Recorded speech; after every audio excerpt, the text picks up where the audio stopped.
সেই প্রাচীন কাল থেকে আপনি জানেন অশ্বমেধ যজ্ঞ করার একটা অভ্যেস আছে। যাগযজ্ঞ করে ঘোড়া ছেড়ে দেবে এবং প্রান্তিক রাজারা যদি কেউ সেটাকে আটকে দেয় তাহলে বুঝতে হবে সেই রাজা কেন্দ্রীয় সম্রাটের প্রতি অবজ্ঞা করছেন, সুতরাং সেই দেশ দখল করতে হবে। দক্ষিণের কৃষ্ণা কাবেরী নদীতেও বাঁধ দিয়ে এই বৈষম্য করা হচ্ছে, যে এখানেও ভারতের অভ্যন্তরেও আন্দোলন চলছে এবং প্রখ্যাত লেখক অরুন্ধতী রায় প্রায়ই এই আন্দোলনের সাথে সামিল হয়ে অত্যন্ত সোচ্চার থাকে। তো যেটাকে আমরা আর্যবর্ত বলি আর কি, উত্তর ভারতীয়, এদের সেই প্রাচীন কাল থেকে আপনি জানেন অশ্বমেধ যজ্ঞ করার একটা অভ্যেস আছে, যে তারা যাগযজ্ঞ করে ঘোড়া ছেড়ে দেবে এবং প্রান্তিক রাজারা যদি কেউ সেটাকে আটকে দেয় তাহলে বুঝতে হবে সেই রাজা কেন্দ্রীয় সম্রাটের প্রতি অবজ্ঞা করছেন, সুতরাং সেই দেশ দখল করতে হবে। এই যে একটা ডক্ট্রিন তাদের মাথার মধ্যে কাজ করে, সেখান থেকে তারা এখনও সরে যায়নি। তারা যেটি করবেন সেটি অবধারিত, সেটা অবশ্যই পালনীয়।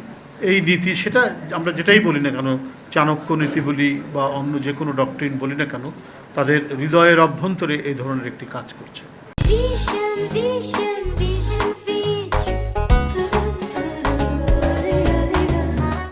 ভারত পাকিস্তান একটা ছোটোখাটো সংঘাত হয়ে গেল, বাংলাদেশের সরকার বা জনগণ চেয়েছে, শান্তি চেয়েছে, এটা দ্রুত থেমে যাক এটা চেয়েছে, কেউ কোনো পক্ষ অবলম্বন করেনি।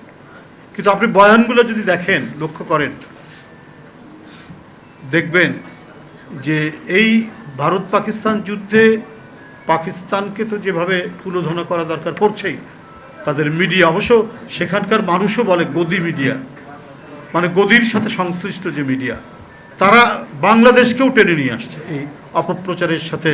সামাজিক গণমাধ্যমের সাথে যারা জড়িত তারা বলছে যে এই বাংলাদেশকে ৭১ সালে আমরা সহযোগিতা করেছি তাদের স্বাধীনতার জন্য, কিন্তু এটা ভুলে গেলে চলবে না, ওদের ভিতরেও কিন্তু এক ধরনের পাকিস্তান আছে। রূপক অর্থে তারা অন্য একটি কথা বোঝাতে চাচ্ছে, তাদের হৃদয়ের মধ্যেও একটা পাকিস্তান আছে।